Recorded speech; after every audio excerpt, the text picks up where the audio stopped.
Hello, everyone, and welcome to today's special program of the Commonwealth Club of California.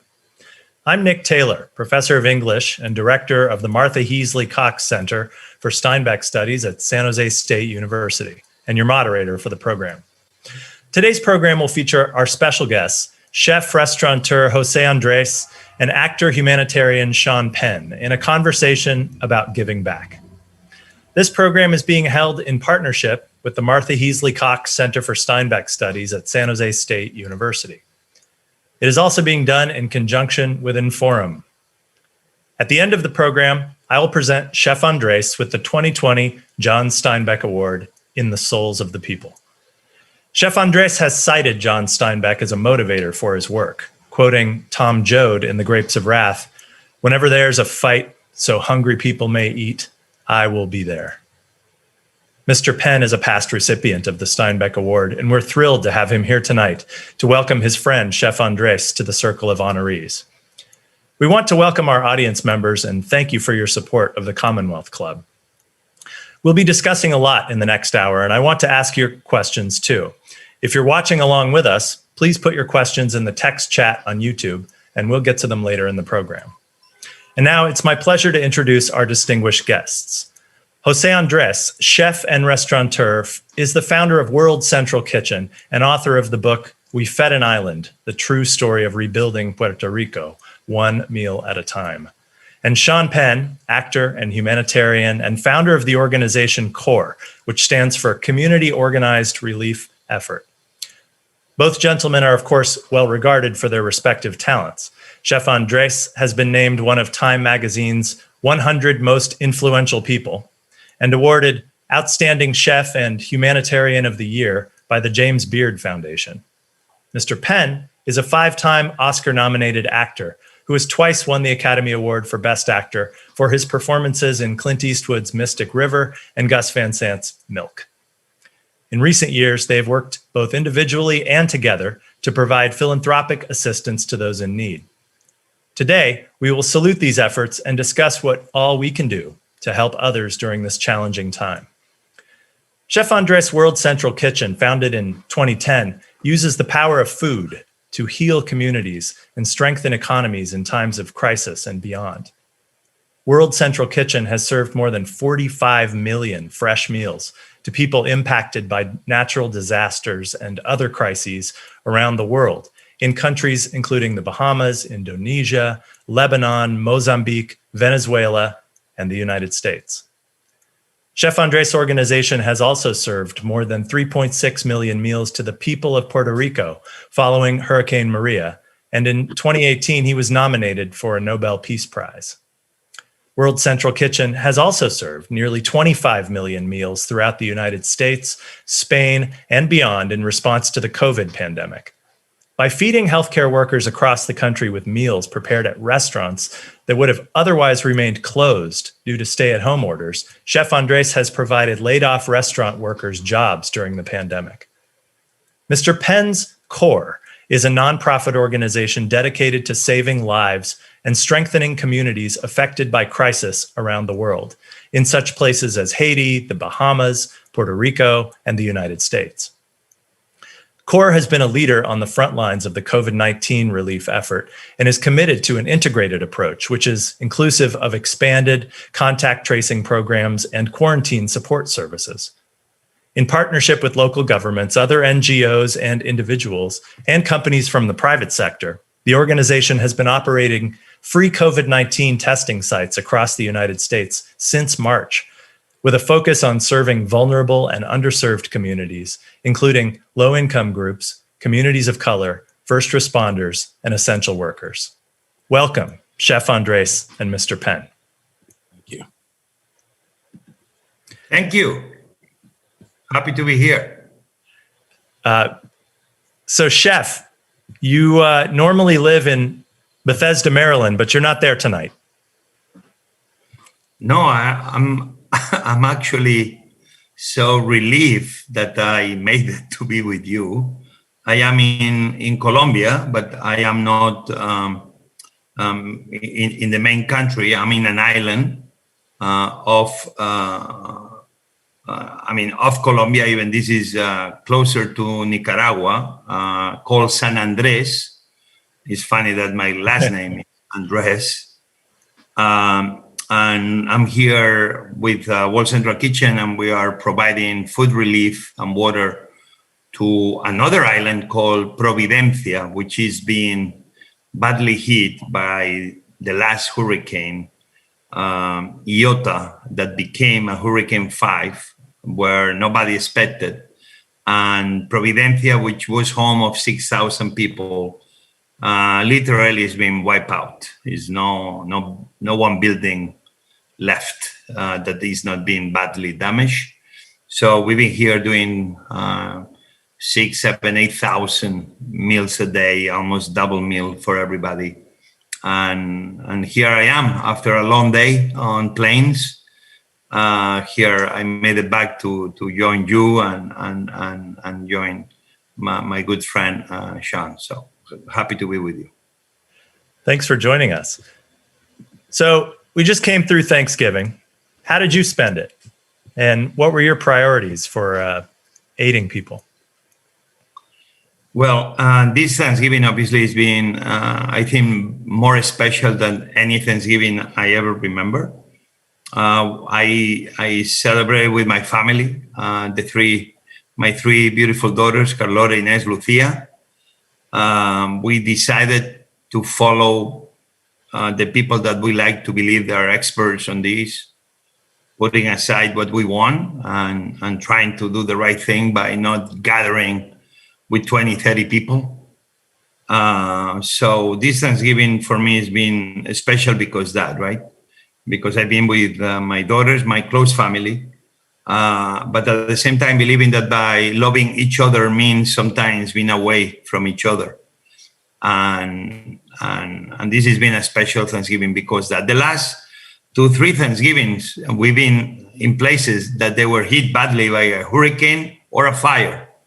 So we were in paradise with my daughters for one Thanksgiving where we were feeding everybody that was badly hit by the fires in California, and another Thanksgiving in Puerto Rico where we did almost close to 200,000 Thanksgiving meals as a way to thank everybody that helped us so much after Maria.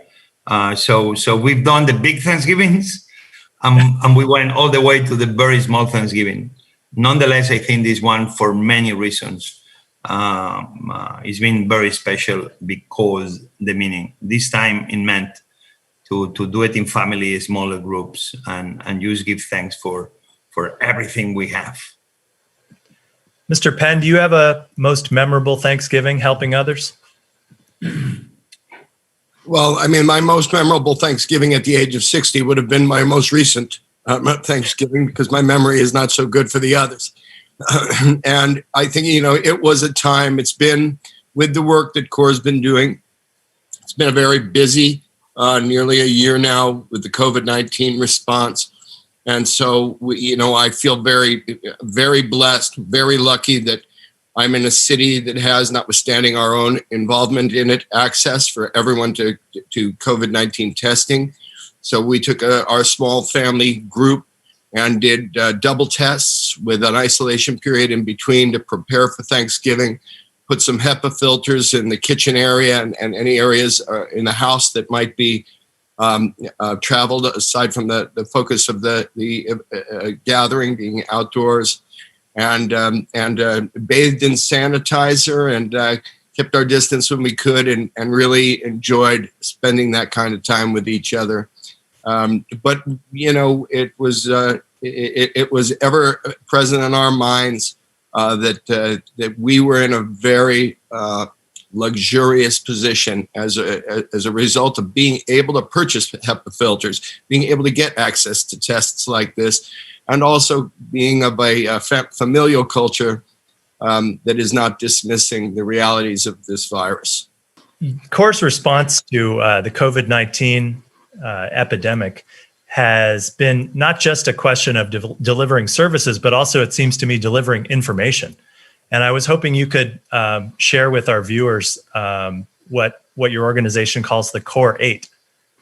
The core 8. Yeah. Well, you're at 60. I told those guys, our comms team early on, don't give me the core 8 when I quote the core 8, but they are the basic common sense aspects of it. And as we are on, in this night with this extremely deserving recipient of the Steinbeck Award, Chef Andres, what he will tell you as well is that in any kind of emergency response, it is all about the wraparounds. It is all about gathering the components of response. We've all heard the conversation about the economy versus the public health sector issues, and we know that without one, you don't have the other, and without food, without security, without communication.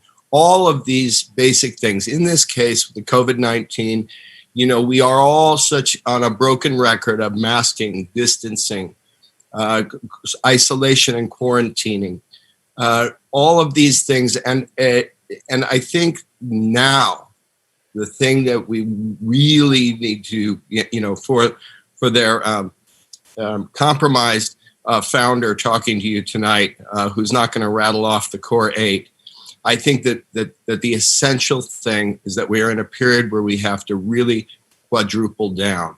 Psychologically, we all recognize the value of seeing some light at the end of the tunnel when it comes to the vaccines that are coming online. And no matter what end of the political spectrum you are on, the fact of the matter is that we will not be able to bring this economy back up to full rising until this thing is disarmed. We are within a now relatively short period. I know it's much easier for some of us to say and do than for others, but the impact will be the same on all of us. And I think that the main thing I'd like to communicate is, for anyone who is willing to listen, who hasn't already heard it or been willing to listen before, is now's the time to try the hardest and to exercise those common sense protections. Thanks for that. So I have a question for both of you, because it relates to what you're both doing. A recent Washington Post article that you may have seen stated that an alarming fact: 1 in 8 Americans reported that sometimes or often they didn't have enough food to eat in the past week. What would you say to those in need? What advice would you give them as far as where to turn and what to do next? Jeff, you start. So thank you, Sean. So what I will tell them is that we the people are 3 words that to me is one of the reasons I was very proud to join America. I feel I became an American before I got a passport. I learned that owning or having an American passport or a passport from any other country is not the sign that you belong. You belong by being there, by being one more member of our society, of your community, where everybody contributes. Some people in a bigger way, some people in a smaller way, but actually, if you are contributing, everything counts. Everything should be thanks, because everybody does what they can to make their communities better. Some people with money, some people showing up to work, some people volunteering in a soup kitchen. It's thousands of ways you can be part of your community. But in this moment, we see that COVID-19 is showing the weaknesses of the system of America, of many other countries around the world. So to anybody that is listening to us right now, I will say, when I became American, they told me that to be American was to make sure that I was part of democracy, that I was going to be part of voting, that I was going to be a person that was supposed to be contributing to my community, to my country, beyond the day that you vote. And what I will say to everybody is vote with your conscience. Make sure that we do support people, leaders that actually you believe are listening to you, that are listening to your needs. And make sure that whatever is what you decide, that you are the one making the case of whom you support, what ideas you support.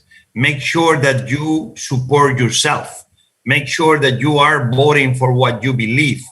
Because right now I have a sense that we got into this kind of very dystopian situation, which is part of the present, where sometimes we all support things or people and we don't really look ourselves at the mirror and ask ourselves, what is really important to me and my family and my neighborhood and my community? And are these leaders that we vote, well, for mayor or for congressman or for governor or for president, are they really looking after me? Are they really looking after my community? You can be right, you can be left, you can be Republican, you can be Democrat, but are in essence people that listen to my needs and help me be part of my community with all the opportunities and rights that every single human, every single American deserves. So to those people that they feel somehow alone, I will tell them, don't feel alone, because we have each other. We, the people, mean something, is something powerful, but will only be powerful if you understand that even those that don't think like you, they are not your enemy, but they are people that are only bringing different ideas to try to create a better community, a better union. So we need leaders that understands that respecting each other is the only way forward, and that each other enriches you. And it's okay to have people that are your friends that think different than you, if we all do it respecting each other, listening to each other, and at the end, finding a middle point where maybe it's not perfect and everybody is happy, but we all agree that the only way to move forward is doing it together. And that's what I will tell people listening to us right now. Be hopeful, because at the end of the day, my friends, we have each other. And that's the most powerful thing we have in America, but also we have anywhere else around the world. Well, I wanted to ask you how you think the change in administration is going to affect the work that you're doing with CORE. Do you think... Yeah, I'd like to add one thing to what Jose was saying, and relative to your question, is that there, along with the, I think it's been really revealed more than ever recently, or certainly more than recent memory, that governments can't alone do things, even in the best of situations, that citizenry has to contribute. But within that, there are the most vulnerable who are struggling to survive. And the idea of contributing is very abstract. And so for people who are in trouble, to manage expectations, we both, World Central Kitchen and CORE, are a very small part of what can respond. So managing expectations, but God knows that while we're on this line talking to people, and for whoever might be listening that finds themselves in that struggle, that doesn't know where they're going to get the food to feed their family tomorrow, if CORE or World Central Kitchen or together we can't, serve every place, we struggle for funding all the time. But reach out to us, because we will advocate for you. We will help point the light on that. When it comes to the next administration, I personally have a lot of hope. I've listened to President-elect Biden's platform on COVID, and while he's dealing in short sound bites, essentially, and broad strokes, my sense from my experience is that they are recognizing very specifically exactly what needs to be done. So I have a lot of hope there. My concern is that, we do understand that there has been this large off-spoke of division in the country. Both Jose's organization and mine, neither of us vet your party when we hire people to work with us. We've got Republicans, we've got Democrats, we've got independents, and we got great people from all categories. They're people who are invested in service. My biggest concern is going to be cynicism. I really, really will not afford myself to be cynical about where this next administration will go. I believe we must, as a country, give this next administration a chance. And I very much worry that there will be sniping from the left early on. And I would just encourage those who are sniping with luxury to be aware of, their hunt for endless struggle, where there are people in a real struggle right now in the country. There's a saying my co-founder, Ann Lee, is fond of repeating, which is that when elephants fight, the grass suffers. And this political system and the media system has become elephants fighting. It kind of reminds me of those soccer parents who end up in fist fights while their kids are crying on the sidelines over a call. We really have to, as Jose said, get together. And I believe that President-elect Biden and Vice President-elect Kamala Harris are essentially decent, committed servants of the people. There are many people who will disagree with them on policy, but you will never know whether this country could move forward if you maintain cynicism.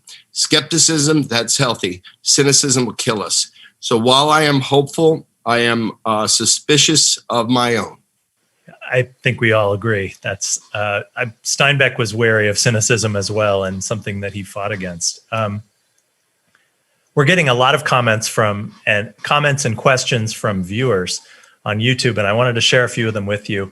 A viewer named Fannie Lee Lowe writes in, as a Black 83-year-old elder, I thank you both from the bottom of my heart for your compassionate contributions to the planet. I have a lot of people who are interested in knowing how you guys met and decided to work together. Who wants to take that one on? I'll start. All right. I'll drop a name. We were introduced by President Clinton in Port-au-Prince. And what I recall, because as Jose was saying in our earlier conversation, I can be a little aloof initially with people, and especially with people who have a large personality. But I'm going to tell you that, your question was how we met, but now it's all how we are as friends. And this man, who is a bigger than life personality and who I believe, he and I have both we've worked very closely with first responders in the United States military and other militaries. We've seen leadership. There's never been a bigger general on the field or a better leader than Chef Andres.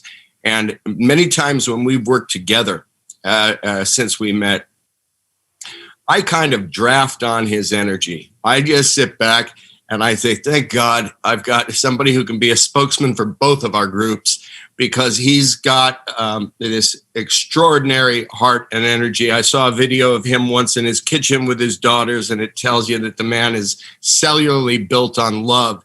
And that love itself builds logistics that are miraculous. He's been, every single time I get on the phone to say, hey, there's this problem in this part of the world. When can we meet there? And he says, I'm already here, baby. As he is tonight. Listen, many things happen in the world, right? But I think lately, in the last 20, 30 years with social media, and life goes so quick and it's so many news. But I'm not going to lie to you that World Central Kitchen was many different people or organizations that inspire me to say, I am a cook to feed the few, but also I can be a cook to feed the many, to use whatever talents I have, not only to try to run a successful restaurant, to create community one meal at a time. But in certain moments also, I can not only myself, but obviously my entire chef food, that is more than chefs, more than cooks, the entire community, to try to be engaging in bringing hope, one meal, one plate of food at a time. When I landed a few weeks in Port-au-Prince after the huge earthquake that really demolished parts of Port-au-Prince, especially the parts where the poor people were living. When I landed, which I landed in Dominican Republic, and I crossed into Haiti driving, and I was able to join some NGOs, and I began cooking. I didn't really know I went to help. I really went to learn, because to help others, first you need to be learning and aware of how you can help. But in the process of learning, yes, you try to do some good. Obviously, by the time I landed already, I knew, I read, friends told me about Sean Penn that was in Haiti very early on the earthquake, days after the earthquake. And in my brain was like, man, this actor, which I adore, which I think is amazing, but what the heck is he doing? What's really happening?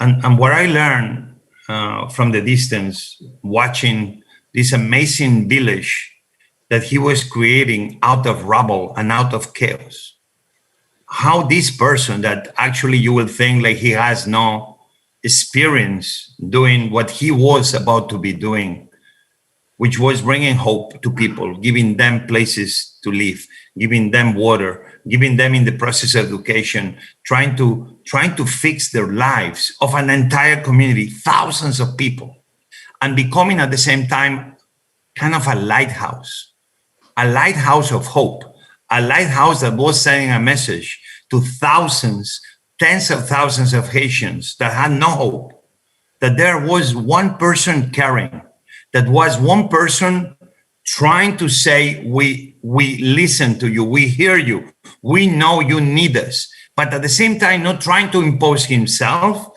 but giving the Haitian people the power to help themselves. This is very rare, because sometimes when organizations, we come from the outside, we come sometimes with a very, kind of, hey, here we are, and we're going to tell you what you need.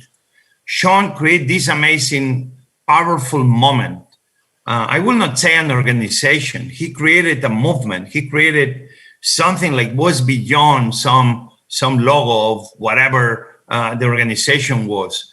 And that's what really made me fall in love, literally, with Sean, that will be a man that will be putting his life aside, that he will be canceling his life to dedicate himself in person, in body and spirit, to try to improve the lives of people far away from where he was from, far away from the places he lives. And this to me was huge. I think to this day, as many recognitions maybe he got, I don't believe the world, America, has really came to grasp what it meant having somebody with so much leadership, so much empathy, so much love and care, as though all those months, more than a year, that to this day, very involved, that Sean Penn decided that he was going to help the Haitian people, that he was going to empower them, to try to lift them up and make sure to create something amazing out of the rubble. Sean did that. I know he got a lot of help from others, but many people joined Sean's spirit and became a very powerful agent of change. To this day, Evil Central Kitchen exists in no small part is because Sean told me that the will of the people can overcome any problem. And Sean, for that, is been an amazing hero of mine before. I can call him now proudly a friend. And that's why we are so proud that we go to different places and even we do different things. At the end, we're doing the same thing, bringing hope and showing that actions are more important than talk. That's a great answer. And it sort of leads to another question that I wanted to take from the audience. This is coming in from a viewer who says, when Steinbeck researched the migrant situation for Grapes of Wrath, he took food to migrants. He often felt that his help was a drop in the bucket. Do you feel that you help many, but there are still many more that you can't help? How do you stay positive? And this ties in for me a lot with something that you write about in your book, Chef Andres, We Fed an Island, where you talk about many times about the number of meals that FEMA admitted they needed to provide versus the number of meals at each point in your journey in Puerto Rico that you were able to provide. How did you stay positive during that? I think we need to recognize that obviously is hundreds of thousands of people around the world right now that they care. And that's what keeps me positive. It's hundreds of thousands, if not millions of people with loads of empathy. People that don't get the recognition that Sean or myself get. That's what I believe, that sometimes I feel awkward receiving any award, because I can give you hundreds of names of people that they do it every single day, making a very small salary, that even when they are off, they are still working because they live in the same communities as they're helping. It's all these unsung heroes everywhere, in every continent. And this is one of the reasons I keep doing what I do. Obviously, we cannot claim ever victory. I feed people, and I know it's hundreds of millions that every night go hungry in many countries around the world. I was very proud that this year, obviously, World Food Program received the Nobel Prize Award, deservedly so. I've been with World Food Program, and I see what they do. And I've been in places like Mozambique, and I've been flying on their helicopters, and I've been to rural areas watching the amazing work they do. And the people that work for all the organizations, big or small, are great people. That alone doesn't mean that we should not be critical of all of us, me first, of our organizations, especially of the big organizations, of when we claim big things like we are gonna end childhood hunger. This was done by UNICEF and by UN many years ago, 20, 30 years ago. And still today, we know that there's millions of children that are malnourished, that they're going hungry. And we're not talking about Africa or Asia or South America. We're talking even sometimes in our own backyard.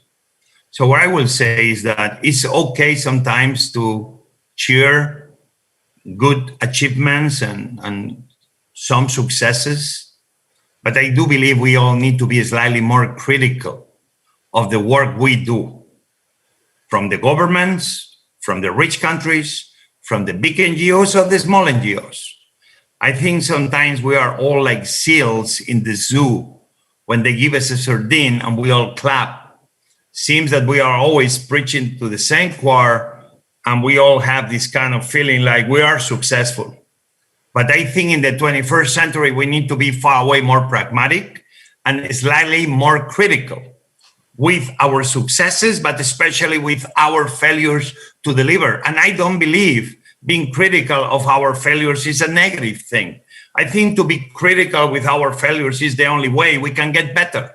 When I said that FEMA was leaving the people of Puerto Rico hungry, I was not trying to bring down an entire government effort to try to help the American people in the Caribbean, in the island of Puerto Rico. I was only trying to bring light that we must do better, that actually we can do better, and that actually the people of the world expect from us being better. At the end, I run my organization almost like my restaurant. I make sure that every guest that comes to my restaurants have no complaints. Yes, they're paying. When you're giving food, let's say for free in a disaster, we must be treating the people as they are paying customers with the same expectations, no less. So I go sometimes bed, obviously, with a tear or two. I remember in Puerto Rico coming back from Ponce, the second biggest city in the south of Puerto Rico, 10 days after Maria hit Puerto Rico. And the mayor, which I adore, Mayita, it still didn't have a working, functioning phone. We were delivering food to the National Guard, which I'm proud of. But imagine the feeling when even the National Guard was having problems feeding themselves. What do you imagine was happening to the hundreds of thousands, if not millions, of Puerto Ricans that didn't have electricity, didn't have cell signal, their roads were destroyed, their homes were destroyed, and was no hope in sight? That's why I do believe being self-critical in this moment is essential, and we need to start seeing criticism as a way to understand where we must get better. We can end childhood hunger. We should be ending food deserts. We should be ending hunger in America, because I don't believe we will end hunger anywhere else around the world if America, the richest country probably in the history of humanity, when still we have hungry people in our cities, in our rural areas, it's hard for me to believe we will end hunger anywhere else. So for me to fight hunger in America, as Jonas Stenbeck tried to show us, bringing light to the issues, will be a first step to one day dream that actually we can end hunger, showing people not pity, but showing them dignity, by showing them that we are next to them and that we are going to invest in their communities to make sure that they can have a better life. Again, not expecting a plate of food, but them on their own making it through. That's what I hope will happen, and that's what I am hopeful.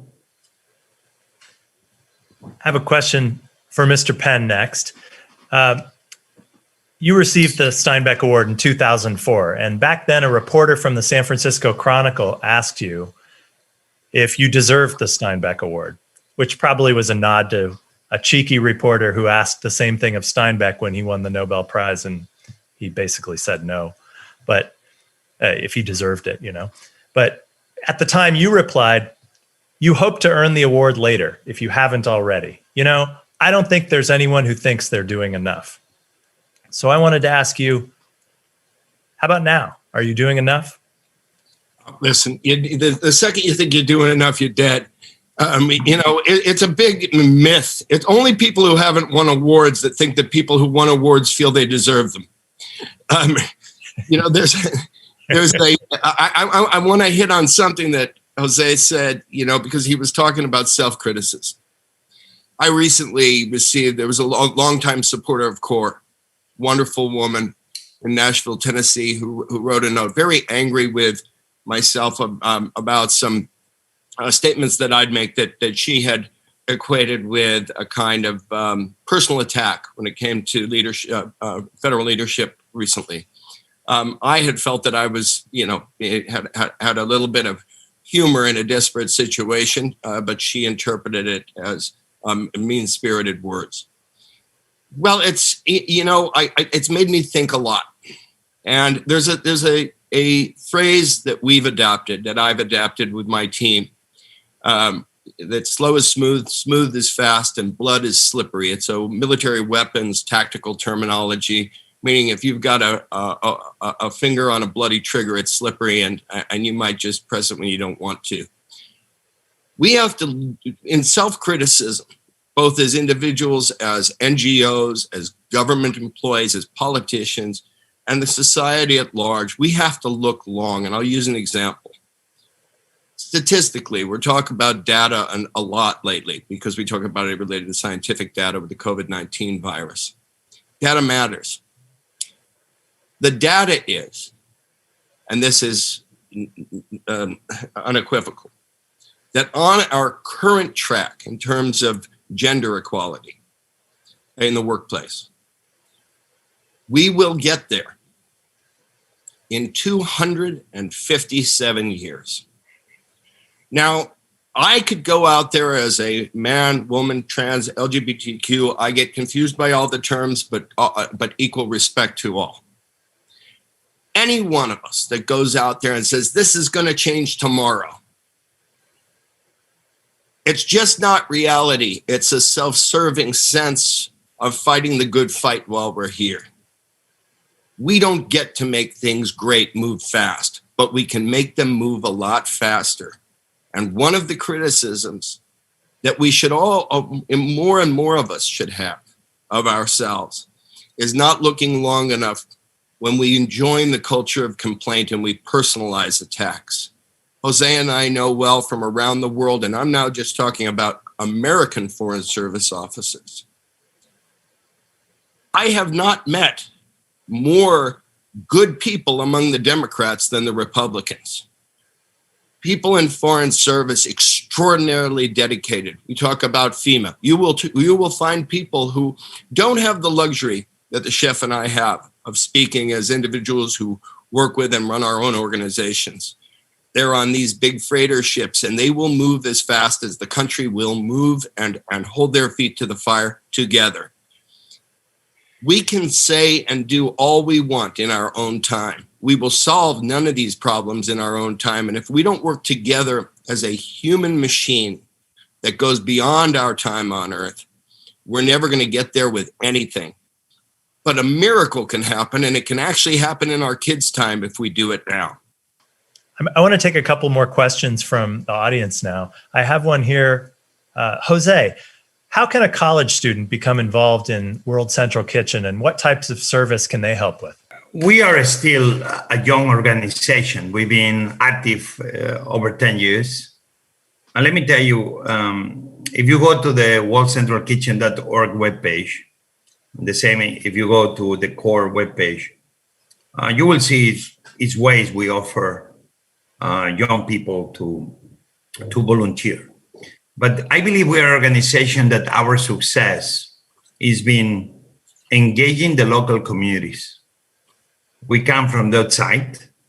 We bring 2 or 3 people the first day, then other people join, depends the event. But the success we create is not because what we do, but it's because we are able to engage local communities to help us do what we do. Nobody better than the locals to provide relief to the locals, because locals know best, because locals know their community. So the success of what we do only happens because we are able to take everything from the locals, that they help us help them. So I will say, be alert, be looking. I hope you don't see us, because if you see us means maybe something bad happened in your community. But if that happens, I want you to know we will be there. And we will be there only because you are there. We are trying, obviously, to get slightly more sophisticated.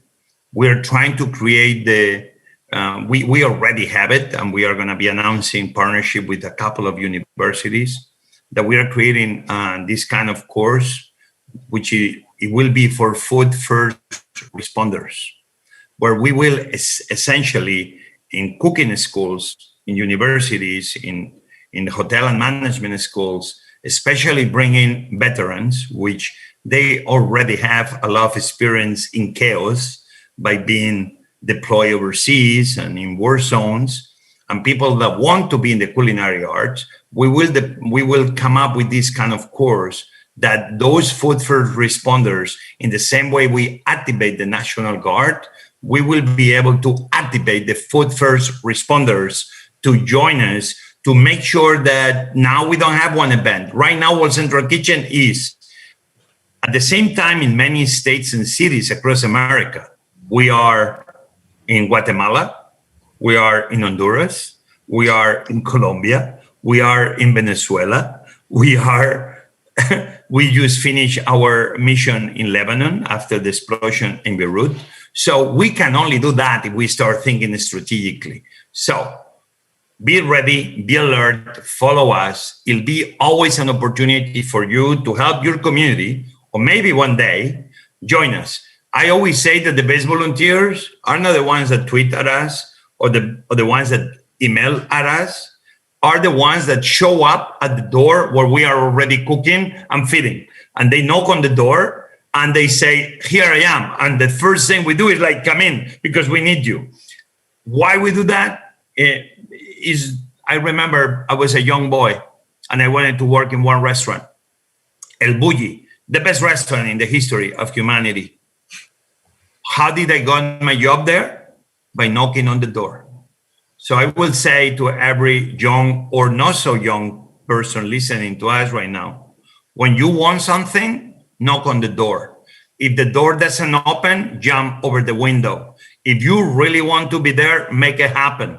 Believe me, sometimes if people don't answer back to you on volunteering opportunities, it's because maybe they're overwhelmed. But if you show up because you are nearby, or because you have free time, or because you know somebody in that community that you can be really helpful, don't hesitate, make it happen. That's how the best responses happen. Nobody called Sean Penn to go to Haiti. Nobody called Sean Penn to show up in Port-au-Prince and create an amazing city within the city. Sean Penn went on his own. People will say, well, but he was a famous actor and he had money, I guess, and he had friends with money. Yeah, forget about it. Probably Sean Penn or me, we were as lost as when we began, as maybe you trying to help. What we do is trying to bring light into darkness. How do you bring light? By showing up. So it'll be opportunities, follow us. We can do obviously those courses, that is part of what we're trying to build. But sometimes only takes to put 2 boots on your feet and show up. Boots on the ground will always win the day. So that's all I have to say. I want to jump in on that because that's what built CORE. We went as 30 Americans looking to spend 2 weeks distributing intravenous pain medications to the trauma centers. And because we were where we were embedded in our own tents on the edge of a IDP camp that became the biggest IDP camp in the city at 60,000 people at its height. Within the first 5 days, we started doing what we could in the camp, and we would be there day and night through the night. And there were young Haitians who saw us and saw that we meant business, and they came up and started knocking at the door of our tent camp, essentially, and saying, "We believe you're trying to help our country. We want to help." And they ended up building the organization. They are the organization now. We went from an organization initially in our Haiti, now we are throughout the US and the Bahamas and in other places and moving along, as well as staying in Haiti as we will forever. But the Haitian part of our organization that started as 30 Americans has at any given time been as many as 1,000 Haitians and all Haitian led. And that's what happened. They came, they inspired us, they built us, they guided us. When Jose talks about working with local communities, if the problem was running the rapids on the Grand Canyon, and the aid organization had a raft, you would not want to be the guide. You'd want to provide the raft and say, "Give me a local guide to get you down the river." I have a related question from a viewer. What are some ways that help, like the type of help that your organizations provide, may become more scalable and spread more easily among communities and build a foundation for empowerment? We need to be careful on the growth of organizations, right? Right now, World Central Kitchen went from being an organization of 3-4 people to now being many more. Right now, probably we have hundreds of employees. Because COVID-19, we've done almost 40 million meals across America, Spain, Bahamas, and other countries that we've been, Dominican Republic. And I keep going back to, we need to make sure that if we grow, we never lose the spirit of who we are. Because if you grow too much, you end becoming the big organizations that sometimes you are critical of. So for me, I do believe we are in a moment where we need to see NGOs as startups. And I do believe we are in the moment of specialized NGOs. NGOs cannot be good at everything because not even private sector companies are good at everything. Private sector companies are successful because they are highly specialized in what they are good at. And they are what they are, and they provide those services, and that's why they become successful. When NGOs err on the side of growing too much and trying to believe they are everything, is one moment that cannot happen because it's not possible.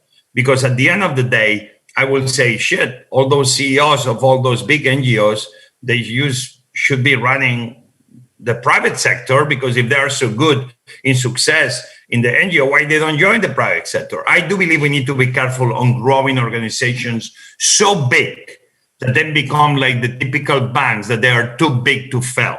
We need to be right on what's the right size. So for me, the best experience is when I joined DC Central Kitchen, the organization that was founded by a friend of mine, a hero of mine, probably the best food fighter I've ever knew. A guy that was a bartender and that thought that wasting food was wrong. But actually, he had the right mentality. Robert Egger thought that we are talking about food waste, but actually what we are wasting is people's life. It's not about food waste. It's about not wasting one life in America, one life in the world. So he empowered people to make sure that that food was about to be wasted, to make sure we brought it together. We trained the people, homeless, ex-convicts, and in the process, we were able to feed homeless and people in need in Washington, D.C. with food was about to be thrown out. Brilliant. Not throwing money at the problem, but investing into the solution. DC Central Kitchen was and is today, 35 years later, a very successful organization, and where I'm very proud to be part of it for all these years. What Robert did, he saw that, yes, DC Central Kitchen was an idea to scale. So he began scaling it through a lot of campus kitchens in many universities across America. It's so many universities in so many states that the spirit of Robert Egger, the spirit of DC Central Kitchen, lives today. But it grew in a very organic way. The idea was given away and was endorsed by local organizations that got the idea of Robert and DC Central Kitchen and make it their own.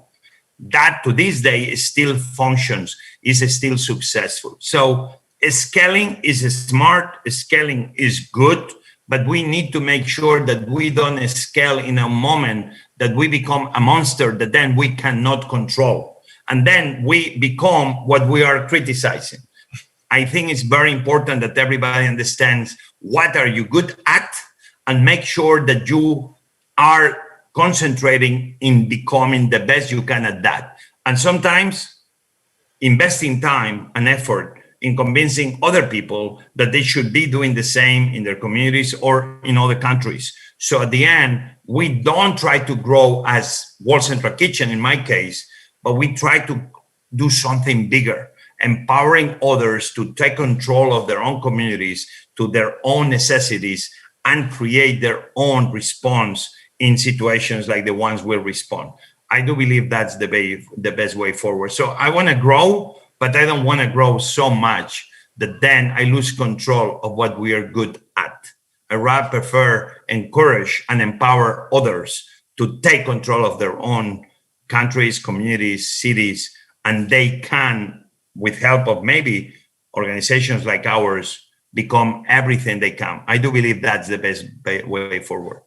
Yeah, I would add to that, because I think that's a perfect answer to one part of the question. And I think that Jose did round it out with what I want to echo, which is that part of this is about replicability. It's, in neither the World Central Kitchen model nor in the core model do we have some kind of patented material. We have a lot of lessons learned. We, for example, in our COVID response, immediately published a kind of how-to on organizing test sites in a public-private partnerships. And I think that as we go forward is going to be the way, in the case and what he talks about in terms of the force multiplying or the scale ups, when we jumped in on COVID testing, we ended up to date having to hire approximately 1,000 more people across the United States. And we all kick, bite, and scratch to get the funding to be able to pay these people, because we're also trying to create employment where there's a lack of employment, to do that in the communities that are working those sites, as we were talking about before, but also to encourage replication. There's nothing they say there's no greater compliment than copying. We're very happy to be copied. We're very happy to be improved upon. We're ready to share everything that we've learned and every way that we've gone about what we've gone in any way that will help and impact and encourage others to do the same. This program is part of the Commonwealth Club's In-Forum division, and typically programs sponsored by In-Forum ask speakers a last question, the same last question. And the question is this: what's your 60-second idea to change the world? I wish I read the questions before I joined you. You can answer that however you want. I think to change the world, we need more boots on the ground. I think democracy works, but we need to recognize at the same time it's imperfect, because nothing is perfect. Actually, what keeps us going is understanding that we must work hard to improve things and that nothing can be taken for granted. I think that's why I love America in so many ways. We recognize at times that we are an imperfect union, but if we look at the history of America, it's been a country that has shown us that slowly, step by step, we keep getting better. There's still a lot of things to fix, a lot of inequality to fix, a lot of opportunity to fix. But every day I believe we are getting a little bit better. So to change the world means let's stop talking and let's start doing. Let's make sure that we empower every single human being to bring what they know to improve the lives of others. I do believe in the American dream. I know John Steinbeck believed in the American dream, but he was a very pragmatic American dream believer. I do believe that the American dream should be changed to the new American dream, where actually everything that must be good for you and for your loved ones must be good for others. I think this is something very simple to understand, where me doing well can never ever be again at the expense of others doing bad. That my success must be the success of others. And if we do that, I do believe we can actually change the world. John Steinbeck had huge influence on me with his novel, The Pearl, 1947. Probably was the first English book I read. And the story of Kino and his wife and trying to save his child really had a huge influence on me. I was doing the military service at the time, and I visited Africa for first time. I visited South America for first time, the Caribbean for first time. In a way, Kino was here. The Pearl was the perfect essence that what must be good for me must be good for others. The way I will protect my 3 daughters for a better tomorrow is not putting them behind a wall. The way I will make sure my daughters are safe is when we tear down the walls and we build longer tables. I know, probably without paraphrasing John in any way, I know if he's looking at us talking right now, he will endorse this message. We must build longer tables and make sure that we provide to others the same thing we're trying to provide for our own. Sean Penn? I'll refer to Steinbeck also in Travels with Charlie. He says, I wonder why progress looks so much like destruction. In so many ways, economy and economists are really it's more of a field of philosophy than it is of fact. and we look over the history of just the US economy and who really knew something as we go up and down and up and down, and so many have been left behind throughout. Clearly, we have not mastered the art of economy, and I think it goes back to this idea of looking long. So rather than posing on the grand scale of how to change the world, I'll start with this country that I grew up in as an American. I really believe it's difficult to whether you use the word incentivized or mandatory, but service at an early age. I believe a basic thing that could cost a lot of money now. For example, I give you 2 years of service, whether that be military, forestry, working with the elderly, whatever it is, and you, America, will pay for my college tuition, period, end of story. What you will have is a generation of people who found out they mattered, and it will never leave them. I couldn't agree more. I love that idea. I think it's time now for our award presentation. Really? Brace yourself, gentlemen.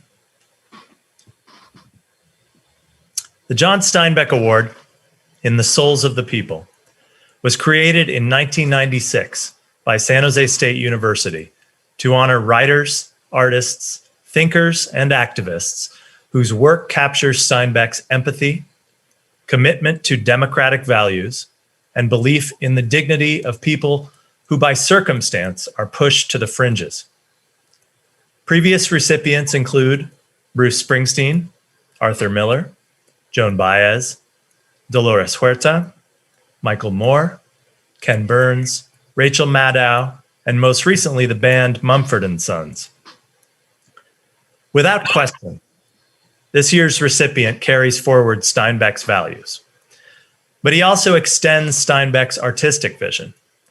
Jose Andres is like a character from one of Steinbeck's stories, a world-famous chef who could spend his days cooking for aristocrats, but chooses instead to follow his audacious dream of feeding the world's hungriest people. If the ghost of Tom Joad really does roam the earth, I'll bet he's volunteering for World Central Kitchen. It is my great honor to present the 2020 John Steinbeck Award to Chef Jose Andres. Thank you very much. Do I have to say something now? How could you not? Okay, so, well, thank you, Sean. Thank you very much for joining me and joining us on this. Really, I couldn't be with better people than you. But I think in this moment that sometimes we feel it's been a lot of talk about I, the person. I sincerely believe we are in the age of we the people. And we the people shouldn't be a new phrase. I do believe it's something like America embraces deep inside. I think it's something the world embraces deep inside. And we the people is what is going to carry us forward. And I think John Steinbeck himself, what he did through his novels, through his writing, is trying to say that we are all on this together, that we the people is what is going to carry us on. And that's why with World Central Kitchen that we did this military kind of coins to try to give to people that they've done good things for us, for World Central Kitchen. We kind of paraphrase him, and I hope you're not going to sue me, but we paraphrase him where we said that whatever there is a fight so hungry people will eat, we will be there. I know Tom Joad said, I will be there, but I know that even Tom, in the spirit that John Steinbeck wanted to see Tom, was the I meant the we. And that's what we've been trying to do. Nothing has made me happier in many ways that we've been in Salinas next to the United Farm Workers Foundation doing more than 200,000 meals, like in so many other communities across America. And I will believe that Tom will be there with us. In a way, he is with us. And I know Mr. Steinbeck is, in a spirit, is there with us. So I'm not accepting this award as I, the person. but I'm accepting this award on the basis of we the people, on the many people that influence me who I am, that allow me to do what I do, that made me smarter, to be a little bit successful in what we do, and understanding that it's not I who make it happen, but we, the many people, hundreds and thousands of people, not only with World Central Kitchen, but millions in organizations that are trying to give their best, sometimes putting their families and their own time aside to bring comfort and hope to others. So I accept this award, but again, no as I, the person, but as we, the people, World Central Kitchen people, and the many other people like Sean Penn organization and the many other amazing organizations that in moments of darkness bring light. And on behalf of all of them, I do accept this award. So thank you. Well, it wouldn't be a proper award ceremony without a statuette, and we sent yours to Maryland. So I wanted to ask if Sean Penn would hold up his so that we can see what the statue looks like and what you have to come home to. It's a little bust of Steinbeck. Congrats, Jose. You very deserving man, my great friend. You're an amazing, you're just a gift. So for tonight, take this one. Thank you, my friend. I'm not gonna cry, but I'm a very crying guy. But thank you. It means a lot to us. It means a lot to me and my family, but it means a lot to my organization. So thank you very, very much. For a guy that didn't graduate, very much almost like John Steinbeck himself. Yeah, exactly. Yeah. You I guess you give it to people that didn't graduate, and I think that's very smart on you. Absolutely. On your thing. I hope I will graduate one day from something, but so far I'm trying to find time. So one day. Thank you so much, Chef. You couldn't give the award to anybody that spoke worse English, so I don't know if John Steinbeck will forgive you for that. But I try my. Me. You speak good English. Look at me, between my accent, and you know how difficult it is to speak English with a mask. It's like, give me a break. I mean, I have a feeling like who these boys done for people that don't want English speakers like me to be understood. Anyway, that's another conversation for another time. But thank you, really, thank you. Thank you both for being here tonight. Very welcome. Pleasure. Thank you for letting me participate in this celebration of this great man, his great organization, World Central Kitchen. Our thanks to Chef Jose Andres and Sean Penn. I'd also like to thank Satchel Kaplan-Allen and Russell Bermel of World Central Kitchen, Rachel Williams of CORE, Gloria Duffy, George Dobbins, and Crystal Contreras of the Commonwealth Club. And a special thanks to my colleague, Ted Cady of San Jose State University, who has orchestrated every Steinbeck Award since the first one in 1996. Thanks again to our audience for watching and participating live. Today's program has been held in partnership with the Martha Heasley Cox Center for Steinbeck Studies at San Jose State University. This program has also been held in conjunction with Inforum. If you'd like to watch more programs or support the Commonwealth Club's effort in making virtual programming, please visit commonwealthclub.org/online. I'm Professor Nick Taylor, and now this program of the Commonwealth Club of California is adjourned. Thank you, and stay safe, everyone.